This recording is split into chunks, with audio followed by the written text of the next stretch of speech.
तो वहीं पाकिस्तान सीमा से सटे राज्यों में एक बार फिर मॉक ड्रिल होगी। कल शाम पंजाब सहित 4 राज्यों में मॉक ड्रिल होगी।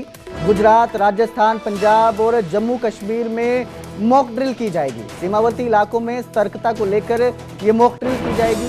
तो एक बार फिर से पाकिस्तान सीमा से सटे राज्यों में मॉक ड्रिल की जाएगी। कल शाम पंजाब सहित 4 राज्यों में ये मॉक ड्रिल होगी, जिसमें गुजरात, राजस्थान, पंजाब और जम्मू कश्मीर शामिल है। ये सभी जो राज्य हैं ये पाकिस्तान के बॉर्डर के साथ लगते हैं। तो जितने भी राज्य हैं पाकिस्तान के बॉर्डर के साथ लगते हैं, उन पर जो है ये सिविल डिफेंस की मॉक ड्रिल की जाएगी। एक बार फिर जो है इसका ऐलान किया गया है। तो अब कल शाम एक बार फिर 4 राज्यों में मॉक ड्रिल होगी। पाकिस्तान सीमा से सटे इन राज्यों में मॉक ड्रिल होगी। गुजरात, राजस्थान, पंजाब और जम्मू कश्मीर में ये मॉक ड्रिल होगी और इलाकों में सतर्कता को लेकर जो है जागरूक किया जाएगा। मॉक ड्रिल की जाएगी 4 राज्यों में।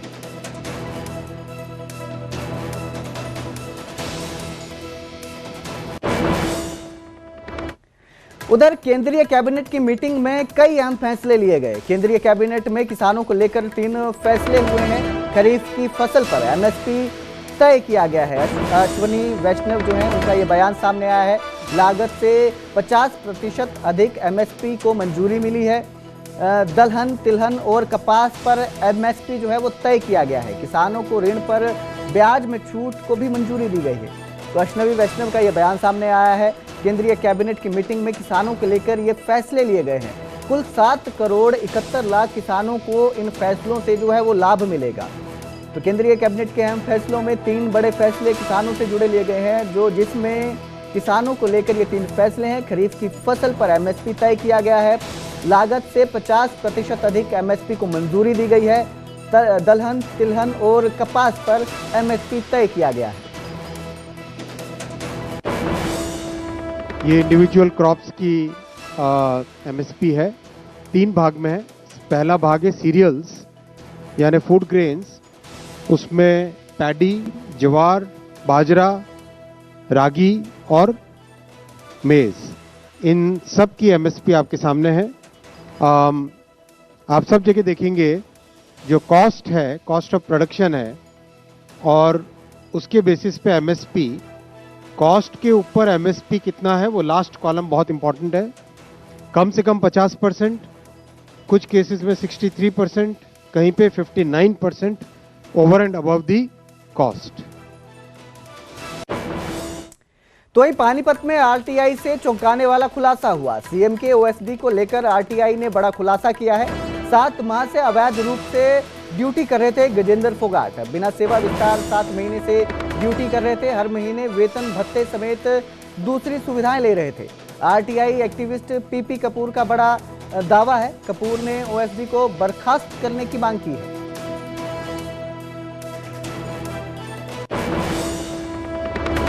4 अक्टूबर 2023 को 1 साल के लिए इनकी आखिरी जो है एक्सटेंशन हुई थी, जो नियमानुसार 4 अक्टूबर 2024 को खत्म हो चुकी है।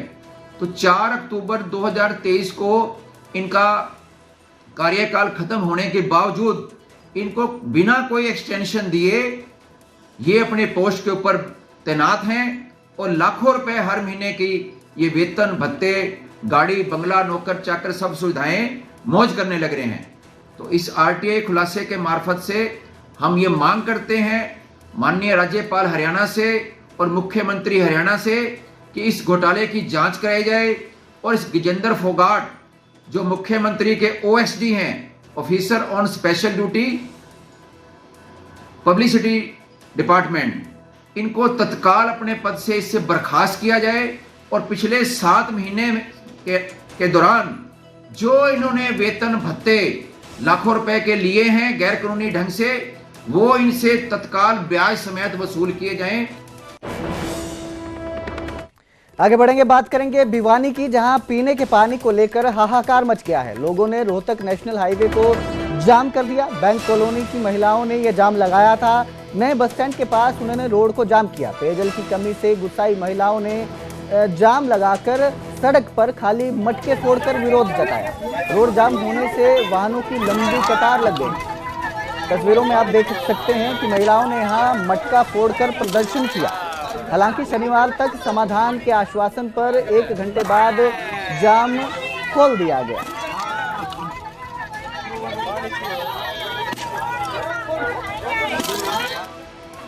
यार पानी की सीवरेज की बहुत बड़ी समस्या है, कुछ कोई समाधान होता 2-3 साल हो लिए ना, तो गली बन कर दे रही सीवरेज घर में बड़न हो जाए भाई, पानी कती एप्लीकेशन लगा दिया, सब कुछ दे दिया, नहीं हो रहा कि मैं समाधान 2-3 महीने हो लिए पानी आए बोतला तो काम चलाने लग रहे। हाँ आखिरी में एप्लीकेशन यही तो रजा लिए, MC तो रजा लिए, डिग्गी में रजा लिए, कोई पानी की समाधान नहीं हो रहा, आखिरी में आगे जाम करना पड़ेगा, सोल्यूशन होया है। यार पानी की सीवरेज की बहुत बड़ी समस्या है, कुछ कोई समाधान होता 2-3 साल हो लिए ना, तो गली बन कर दे रही सीवरेज घर में बड़न हो जाए भाई, पानी कती एप्लीकेशन लगा दिया, सब कुछ दे दिया, नहीं हो रहा कि मैं समाधान 2-3 महीने हो लिए पानी आए बोतला तो काम चलाने लग रहे। हाँ आखिरी में एप्लीकेशन यही तो रजा लिए, MC तो रजा लिए, डिग्गी में रजा लिए, कोई पानी की समाधान नहीं हो रहा, आखिरी में आगे जाम करना पड़ेगा, सोल्यूशन होया है।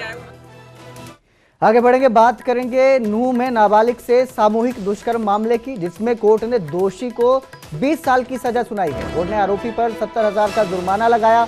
पोक्सो एक्ट के तहत जो है आरोपी नसीम, उसे दोषी पाया गया। अपहरण कर नाबालिग से सामूहिक दुष्कर्म किया था। मई 2022 में वारदात को अंजाम दिया था। 4 दरिंदों ने नाबालिग से दुष्कर्म किया था, सामूहिक दुष्कर्म किया था। सामूहिक दुष्कर्म की वारदात उस वक्त हुई जब लड़की अपने खेत में चारा लेने के लिए निकली थी। इस दौरान मोटरसाइकिल पर सवार होकर 2 युवक आए, जिन्होंने लड़की को जबरन उठा लिया और तावड़ू रेलवे लाइन के रास्ते लेकर गए। वहां कार में मौजूद 4 युवकों ने उसके साथ बारी बारी से दुष्कर्म किया। आरोपियों ने उसका अश्लील वीडियो बनाकर उसे ब्लैकमेल करने की कोशिश की थी। तो इस मामले में अब दोषी को जो है वो सजा सुनाई गई है, 20 साल की सजा सुनाई गई है।